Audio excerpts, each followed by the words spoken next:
September महिन्यात झालेल्या अतिवृष्टी व पूरस्थितीमुळे चंद्रपूर जिल्ह्यात 81,726 हेक्टरवरील पिकांचे नुकसान झाले होते। त्याची दखल घेत शासनाने चंद्रपूर जिल्ह्यासाठी 69,46,86,00,000 लाखांचा निधी मंजूर केला आहे।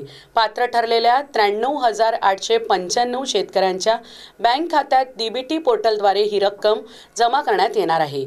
ही भरपाई 2 हेक्टरच्या मर्यादेत असल्याची माहिती आहे।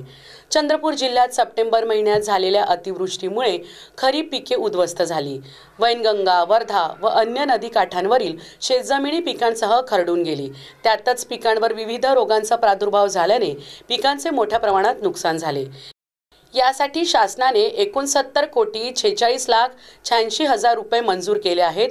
डीबीटी पोर्टलद्वारे शेतकऱ्यांच्या थेट खात्यात ही रक्कम जमा होणार आहे।